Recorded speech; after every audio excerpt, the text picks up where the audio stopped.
How's it going, guys? My name's Saul Tercero. I'm founder of Southwest Texas Bullies and all about canines. We're located in West El Paso and Upper Valley. Soon to have a new location coming soon. So as soon as we're able to sell this property, we'll be getting a bigger facility and being able to service some more dogs. So what drew me towards working with dogs is what they have to offer. You know, they give you some unconditional love. They teach you things about yourself that you never knew. You know, sometimes I get asked a lot of, hey, how do you work with this dog? Or, you know, if there's a dog trying to like bite your face, like, how do you just, and really when you break that down, you know, it's a dog that's, you know, trying to attack you, that's going crazy, it's doing this. It's kind of like their cry for help. And so the more you learn about animals, the more it teaches you about yourself and how to cope. And so truly to me, you know, dogs are my medicine. In a way I help them, but I always feel like dogs are able to help me more than I'm able to help them. Yeah, so I got started with dogs. It was in 2003 when we got started with dogs, and I wasn't breeding at the time. I just became a fan, and it was the old school breeds. I did a lot of the Mike Lens pit bulls, a lot of the razor edge dogs that came out, just working lines, and it was just for just personal satisfaction. What could I get this dog to do? From there, it led me into like some of the bully breeds. I started getting into English bulldogs. I got into the Mastiff breeds. I fell in love with the Mastiff breeds just because of what they could do. And it was right around about 2010 where we started doing a lot of using dogs as therapy. So I see a lot of children that are on the spectrum, autism, cerebral palsy, muscular dystrophy, muscular sclerosis. They have self-injurious behaviors. A lot of adults too, whether it be like military, PTSD, anxiety, depression. And so what we were doing is using animals as therapy for them and teaching them how an animal, whether it be a dog, whether it be a horse, how it could be therapeutic for them. And from there, we started opening to the public. And so things really started taking off about 2010. We started doing a lot more. We started doing the Pets for Vets. We started doing a lot of the children. And then we opened the public as far as for training services. About 3 years ago, we opened it up to everything and everyone. No longer just doing therapy dogs. We do basic obedience. We do show training, stacking. We do canine protection work, and just overall care for animals. So we usually mask up. The reason that I mask up is so they already know my scent. They already know that it's me, but I just mask up just so a lot of dogs get spooked out. They don't get desensitized. So if they see somebody with a hoodie, somebody with a jacket, somebody that's puffed up, animal behavior, you'll see the dogs, they kind of stack up. So if they see that you're a little bit bigger, they kind of get real timid. The same thing if you cover your face and they can't see a lot of your facial expressions, they kind of back down a little bit and they kind of get worried. So I always like to mask up to get them that confidence. Right, definitely. And the thing on your arm is what? Yeah, so this is gonna be the bite sleeve.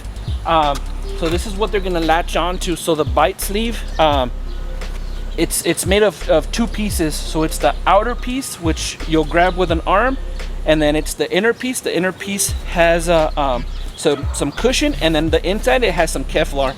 So now on the inside, I'm not sure if you can see in there, but there's a handle that you can hold on to, and that's what basically is gonna save your fingers. So when they come and they latch on, you'll see it has protection here. You don't really want them to come in here because you'll see their bite, with their bite force, it will penetrate. You'll feel the pressure on the arm, but usually with a good sleeve, it won't puncture you.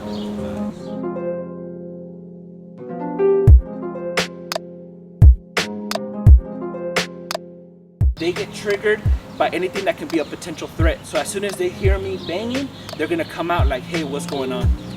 Nice.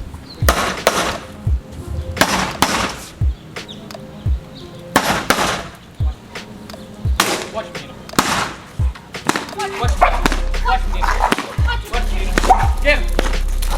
Get him, Nina. Get him, Nina.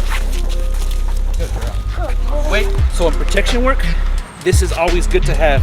So this is my protection piece, but this is also his trophy. So when he comes and he gets a bite, so you saw Nina, he's like, he already took it from me. But this is his reward. So this piece slides over here and it's just extra protection, but he gets to take that with him, and then he gets to know like, man, I got it, but I got that away from him. Controlled. So now I'm gonna come near you guys. Don't let them launch.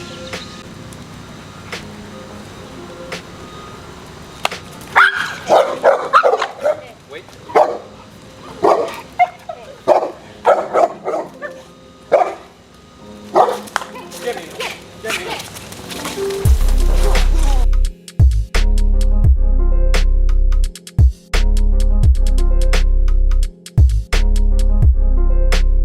Say guns, right? He would be like your 22 380, maybe 9mm. So faster, you can squeeze him out. As soon as you squeeze, bam, he's ready to go. And she's more of like, I'm coming, I'm coming. When she gets you, she tries to launch higher. So if you saw when she launched, it wasn't really for the sleeve. It's let me get at you because I was a threat. So when you're doing a protection dog, that's important to know, is that it might be one of your closest friends that breaks into your house.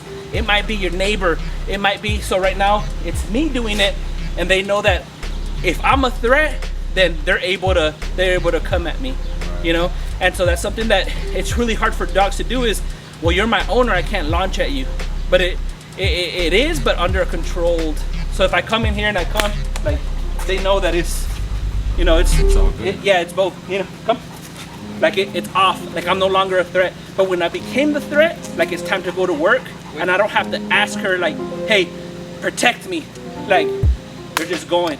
So faster attack, but deadlier attack. She's gonna try to come up and get closer to my neck, get closer like to a brachial artery, just because she knows that there's more. You bleed out. There's a lot more stuff up here where he's still like, hey, like I just want to go for it. She's more like technical about how she wants to attack. One of the things that I love most about dogs is that it's not just me. I get to involve my family, and working with dogs allows me to always have my family around me. And it also gives me an opportunity to teach them what dogs can do and really teach them how to be pet owners. As having a dog, they become more of like, hey, like this dog is like part of our family. It's no longer a chore, it's something that they enjoy doing. How has it changed, you know, coming from pit bulls, working dogs, evolving into American bullies, how the structure has changed, how the standards have changed. You know, it has been a night and day change in that I'm used to thinking about the dog of like, how can I make the dog work? What's the dog's purpose? Giving them a job. How am I gonna get them to evolve? Where, you know, now owning an American Bully is show your dog, stack your dog, the presentation of the dog, how is it supposed to look? And, you know, I think with everything, it could, you know, there's change. And so everything's been evolving, and you know, pit bulls and American Bullies is something that's been slowly evolving. I know there's a lot of people that get stuck, you know, in a rut where they're not willing to accept the change, but, you know, something that you gotta remember is, apart from a dog having to look a certain way, is that that dog is providing something to that human that, you know, medicine can't, humans can't. It's a bond and a relationship that dogs provide that not necessarily do you just look at the dog as far as like structurally or foundationally, like, hey, this is a good looking dog, but that dog's providing something valuable for that individual. On the other end, if your goal is to champ out a dog, then absolutely you have to make sure that you're getting a clean pedigree. You have to understand that you can have two ideal parents, but they might have a litter and they produce a pup that you might think is gonna be functionally sound, but you'll have to do little tweaks in here. So as you're growing and as you're learning, you have to learn, well, I got this female here and, you know, she's ideal, but she's lacking this, so I'm gonna mix with this male so I can produce a champion. And if your champion is the goal, then absolutely learn the standards, ABKC, UKC, USBR, and even AKC. AKC holds really, really high standards for dogs. So that way, if you truly wanna champ out a dog, you really understand what it takes to champ out. When you go look at a puppy, when you pick the puppy, you're actually looking at it for more of the structure and the foundation, the temperament, and that way you make the best decisions. Do you go with a big name breeder, or do you go with somebody who has similar, something that you like? And really, ultimately, it's just up to you. You know, some dogs are hyped up to be something, and they might, you know, you put a $10,000 stud fee on them, and all of a sudden, you know, they become a popular dog. just because it's not attainable, it's not achievable for a lot of people. You really want to produce something that you like. Don't worry about the name behind it, look at the dog. One of the things that a lot of people forget is, and being a trainer, we see this all the time, people go and invest, you know, $5,000, $7,000, $10,000, $15,000 on a dog, and then they never asked about that dog's temperament. And so you can have a beautiful dog, but in essence, if you don't know any of those characteristics, then you're gonna have a dog that you paid a lot of money for, but then you can't really do nothing with that dog. So over the years, I've had many mentors, and so I'd say if you don't have a mentor, reach out to somebody. If they're truly about dogs, they won't mind being your mentor. I know, so out of the litters that we've had, I've had people that bought dogs from me 15 years ago. They'll call me and they'll say, hey, this is what I'm thinking, this is what I'm doing. You know, some of them I've mentored off of them. I've sold the dog to Mary Scribner. She's out in Oklahoma. She took that dog, champed him out. I believe now UKC champion, USBR champion, so dual champion. She's actually mother to one of my boys that we're looking to champ out, the Butcher. And I feel that's very respectable, especially being a female into the bully game. You know, sometimes they don't get that same respect and attention that the males do. And so I look up to her for that. She's going up against controversy. She's championing her dogs. And in reality, you know, it's not what they say, it's what they do. And so it doesn't have to be somebody that's been into the dog game for, you know, 20, 15 years. It could be somebody that you just met, but you recognize their values and their morals and where they're coming from, and you want to put them in your circle. That's the people that you really want to have backing you. You want to look up to them. You want to be able to bounce ideas back and forth. Thank you for having us, and make sure, you know, y'all link up. Make sure you guys are subscribing. Make sure that everybody you see out here doing a positive thing for the bullies, make sure you show them love. You know, they doing it out of their heart, nothing else, bringing everybody together. So remember, it don't matter whether you like the person, don't like the person. We're out here trying to do what's best for all of us, which is going to promote, you know, the American bully as a breed and as a standard, and send a positive message. So make sure you show these people love.